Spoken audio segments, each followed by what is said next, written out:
an ideniKey update. So as you know now, we've had the subscription on there for, man, I think we're coming up on 45 days or so, maybe almost 60 days, which is really cool. I first and foremost want to say thank you to all of the subscribers. We're still averaging a good handful or two a day. So it's been really cool to see that. Thank you for your support. It's time to add features, right? Like we want to continually add features that you want. And so many of you are like, hey, PJ, we would really, really, really like to have a search history. And last week, your wish is our command, and we uploaded the search history. Now, well, if you're looking at the screen, hopefully you are. If you're just driving and listening like so many of you do, well, you want to just kind of take a peek ski when you're not driving. And you're going to see on the top right, you're going to see like a little time rewind type icon. All right. So you want to do is you want to click on this icon, and this is what you're going to see. Search results. So it's going to save the last 4 results. And what does have 4 now? We can expand it to more if you want. And essentially is what there's 2 things that you can do here that I kind of wanted to go over. Number 1 is you can just click on any of them. You'll be able to scroll through the history. Or if you're like, hey, I really want to save this one, this is important for later, and I want to be able to make sure that I don't lose it as I keep doing search history, you can hit the star button. And what happens when you hit the star button is you're going to see that there. When it's starred, it is saved. All right. So it's going to keep it there and you're not going to lose it. And so that way you'll be able to keep it there. And then is what can happen, whether it's one of the recent results or one of the starred saved results, is when you click on it, it's just going to bring you right back to like the first time that you searched it. Right. So it's going to show you the 5 options, and it's going to allow you to kind of go through like just the same thing there. So, and then to get back, all you need to do is just click on the ideniKey logo to bring you back to the start, and then you can start it all over again. So this is a really cool feature. I mean, how many times people have brought up, even myself, I'll do a search and then I'll get out of it. I'll go back to the home screen and then I'll be like, oh, shoot, I wanted to see those results again. And to be able to have that there, I think is a pretty cool, needed feature. So we're going to continue to build this out and make it better and better all the time. Of course, as you know, it's a labor of love for me. I love identifying key blanks, and making it easy with ideniKey is obviously just something that we want to do. So we're going to keep building it out. Down the road, a couple things. We're actually making a bunch of back-end tweaks on our end to our admin panel type stuff. And then one of the things that we need to do for sure is I want to build out, and we almost did it earlier, was auto capture the key right now. So many times, a lot of the images that people are taking photos of just aren't great, even with the tools we've put in there, which if you take a bad key, you get a bad result. So you have to think of it: bad key, bad result, good key, good result, right? And so if we can automate that, so when we go to that screen, we just auto capture what we need, I think will be super duper helpful with that. So in particular, sometimes, if they're just struggling, they struggle using the iPhone or any smartphone for that matter, I think it'll kind of streamline that, right? Because at the end of the day, you're not taking photos of a key to become good at taking photos, but to get the result that you want. So I think the more we can automate on that, the better it will be for everybody as we continue to add keys to the back. So let's see here. All right, let's go to the next one. Okay, so something I want to do, talking about ideniKey, and Julio, want to bring the slide down here for a second. I want to kind of explain what we're cooking in the oven here with. Okay, so as you know, I could do a live show every week on ideniKey. I sometimes want to because I love talking about it. I love key blank identification. And I think in today's world, for the most amount of encounters that you're going to have when it comes to identifying keys, taking manual labor time to identify basic type keys that maybe you just haven't seen before, you're new to the trade, if you're charging like $5 or $10 even for a key and it takes you a half hour to find the key, that's just bad for profitability, right? Which is the whole point of ideniKey. And so I love talking about it. And so I try to do only like every month and a half-ish. I kind of allow myself to get a little crazy. But it's what I like to do when I talk about ideniKey is show you some real things. Now, typically I show you results that are cool and interesting. And I want to do a couple of those too. But I also want to show you some fails, right? And some weirdness, maybe a little bit, because I think from what I've learned after doing this for about 6 years is you like a little weird in your life, don't you? You like a little bit of weird. And that's why I'm here for you. Okay, I am here to bring the weird. Let's bring up some examples here. All right, so this is the first one. Now, who can tell me, now I do plan to do some actual trivia next week. I've been saying that for like 3 weeks now. I apologize, things have come up. Take a look at these keys. Does anybody know what this key is? All right, so this is a cool example of, this is an OEM key. I can't really read what it says on it. But what is this key? Now, if you're a key junkie, you're gonna be like, oh yeah, I know this key. I know it. T-shirt idea. I am here to bring the weird. Take a look at this key. Let's see if there's any guesses in there. And then we'll bring up what the different results are. So I'll give you a minute here. Oh, here we go. PJ and weird do go together. Fair enough, Walt. Fair enough. Okay, guilty is charged, as some might say. And and by the way, if you notice, the key on the picture on the left even's a little blurry. Okay, it's a little blurry. But as you can see, this is my admin dashboard. It looks different than yours. But as you can see, the first result is at 1519, which is the correct key. So it's kind of a cool one. I think this is a key. You see it once, you see it forever, like in your hand. When you look at it, the groove pattern on it's a little funky. So it's easy to memorize. I think also it's one of those that being able to put this OEM key in and get the result is pretty cool.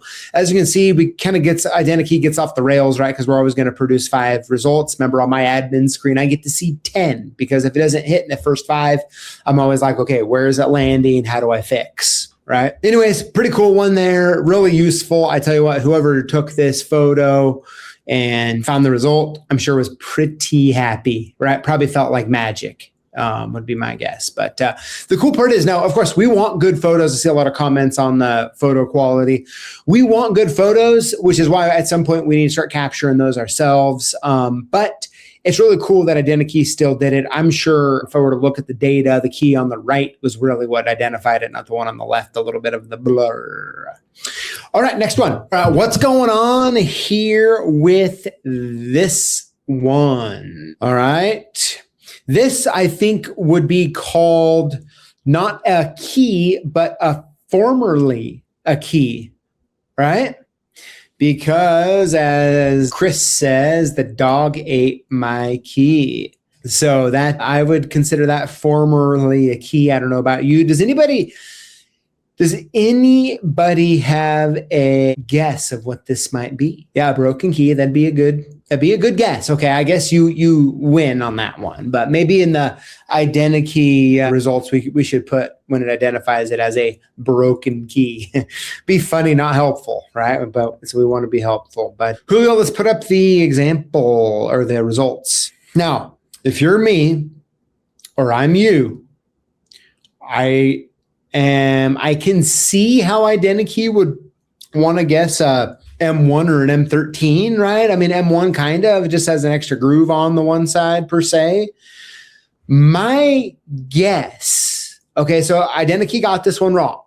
And I don't even know if I want to fix it because it's a broken key and scares me. There's no head at all on there. And I don't know for sure, but I think this is either a 1645 or a 1645R Fulton hitch key. Would be my guess. It also seems like it'd be one to really squeeze the head off when you're trying to get the hitch lock off after it's all gummed up or not all the way in, right? You got to bend over to get that sucker off. Yeah, that one, not so good. I love the best L result on there. Terrible. I don't know. Maybe I should look at a best L and not be so critical of ideniKey. I don't know. But one way or another, ideniKey didn't get this one right. I don't necessarily blame it for not getting it right, to be honest. My guess is that it's either a 1645 or a 16 1645R. I think another cool feature would be for me to be able to see this and ping the user. I mean, obviously that doesn't scale with the amount of users and searches, but if I do happen to see it, it'd be kind of fun to be able to like just send a little message in the app. Be like, hey, I think that's this. Anyways, all right, on to the next. All right, for all you safe deposit box folks out there, what do we got cooking in the oven here? What do we got cooking? I don't know. I'll take another sip of the flat topo and hopefully you tell me. Now, something to point out, by the way, just key blank knowledge a little bit, and please add in any other info that you would like. But the thing about these safe deposit box keys, these flat keys, is you can actually make a lot of different ones kind of work per se, right? If something is bigger, you can kind of cut it down pretty easy. So there's kind of, I would call it, I don't know if I'd want to say a lot of answers for this key, but it definitely, you can kind of make one work as long as there's more meat than less meat, right? When you start. But Julio, let's pull up the result. If you wouldn't mind, here, let me, there we go. All right. So the results here, as you can see, there's a ton of flat keys. Okay, these are all flat keys listed here. The 1063E does look like the right one to me. I'm also thinking the 1042L probably would work as well. Yeah, I don't grab them random. I definitely pick them. But yeah, so this is something cool, right? Like, I mean, we've been loading a lot of these keys in over the past couple of years. You can see some of the results here as well. So it's really cool to be able to give someone, like, if someone brings you one of these keys and like you're not familiar with it per se, this is one of those that it's like, I don't even know where to start, right? I have no idea where to start. And ideniKey is going to really be able to help you with that as well. So kind of cool to see that work. Wait, do we have any other ones? I think that's the last one, or is there more? Oh, look at this other one here. Here's another one here. I already gave you the result on there, so we can't play as many games. But here's another one. It's kind of another one of the situations. I had a blurry photo on the left, good one on the right. As you can see, the results here, the LD1 is a key that's going to work. Maybe a 1675 might as well, which is why I like to give as many results as I can. I find that probably one of the best features of ideniKey, in my opinion, but the LD1 will definitely get the job done. Now, this is one of those weird keys that, like, I don't know, it's probably some real imported, random, afterthought lock and key, El Cheapy that gets put on there, right? That, by the way, these are the type of lock cylinders that this key goes in that the rewind picks love, right? The rewind picks are like made for stuff like this. But yeah, another really cool example of real life and what the results are. Julio, I think that was the last one, right? Man, I don't know. I mean, I don't know if you guys can tell, but you know, I've been random thought or random side thing. I've been growing my hair out. So my middle daughter, Audrey, who maybe you met at Aloha, she's been cutting my hair and we've been growing it out. I've been actually having to use a comb in the mornings. First time in like this last month or so, first time in my life I've ever used a comb. But I figure, hey, you know, at the tender age of 41, I still have hair and it's not gray. So might as well grow it out until then, right? So I don't know. At this point, it's an experiment. And I figure until I look too weird, which I might be too late on that. Okay, I get it. Or it starts falling out, I start going bald, or I start going gray. I might as well enjoy the brown hair, right? I don't know. I mean, maybe it's you know, I keep telling my kids, this is my flex at my age. You know, 41, I still have some hair and still have it brown. But I don't know. We'll see. I don't really know what I'm doing. Don't really know. I've never been there before. But anyways, hippie, who knows? I might go, should I go mullet on you guys? I don't know. I don't know if my wife would let me. I would do it. Yeah, as Walt says, just give it time. I know, sir. That's why I figure if I don't ever grow it out now a little bit, probably never will, right? Or it'll be gray, or no offense to gray guys, or if it's bald, no offense to bald guys, but I might as well just keep it going while I can. But thanks for being here. Thanks for being part of the community. Thanks for watching. Thanks for hanging out. Stay safe out there. If you're over in Spokane, or for that matter, out there doing all the lock and key work and keeping your community safe, or if you're a lock sporter, doing your thing. All right. Anyways, until next time, y'all take care. I'll see you next time.